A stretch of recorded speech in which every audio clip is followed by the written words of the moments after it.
নমস্কাৰ বন্ধু বান্ধৱীসকল PM জ্ঞানলৈ আপোনালোকক স্বাগতম জনাইছো। বন্ধু বান্ধৱীসকল আপোনালোকৰ যিসকলে ইণ্ডিয়া পোষ্টৰ GDS ৰিক্ৰুটমেণ্টৰ কাৰণে এপ্লাই কৰিছিলে তেওঁলোকৰ বাবে এই মুহূৰ্তত এটি বহুত ডাঙৰ খবৰ আহি পৰিছে। ডাঙৰ খবৰ অৰ্থাৎ আপোনালোকৰ বাবে এটি বহুত ভাল খবৰ আহি পৰিছে আৰু সেই ভাল খবৰটো হৈছে যে ইতিমধ্যে ইয়াৰ ৰিজাল্ট মুকলি কৰি দিয়া হৈছে।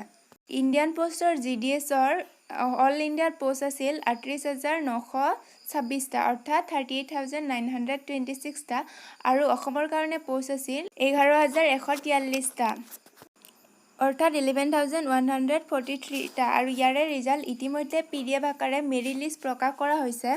ভিডিঅ' ডিছক্ৰিপশ্যনত এটা লিংক দিয়া থাকিব আৰু সেই লিংকটোত ক্লিক কৰিলে আপোনালোকে মেৰিট লিষ্টৰ PDFটো পাই যাব। গতিকে বন্ধু বান্ধৱীসকল যিসকলে ইণ্ডিয়ান পোষ্টৰ GDSৰ কাৰণে সিলেক্টেড হৈছে তেওঁলোকক মই কংগ্ৰেচুলেশ্যন জনালোঁ আৰু যিসকল কেণ্ডিডেটৰ মেৰিট লিষ্টত নাম নাহিল তেওঁলোকে হতাশ হোৱাৰ প্ৰয়োজন নাই, কাৰণ আৰু এখন ছেকেণ্ড লিষ্ট ওলোৱাৰ চান্স আছে, কাৰণ আগে পিছেও ছেকেণ্ড লিষ্ট ওলোৱা দেখা গৈছে। চ' বন্ধু বান্ধৱীসকল আপোনালোকে ইমান বেছি হতাশ হ'ব নালাগে আৰু যেতিয়াই ছেকেণ্ড লিষ্ট প্ৰকাশ কৰে আমি লগে ভিডিঅ' আকাৰে আপোনালোকক জনাই দিম। চ' আপোনালোকে আমাৰ চেনেলটো ছাবস্ক্ৰাইব কৰি কাষতে থকা বেল আইকনটো প্ৰেছ কৰি থৈ দিব। অৱশেষত always be positive and move forward and thanks for ৱাচিং দ্য ভিডিঅ'।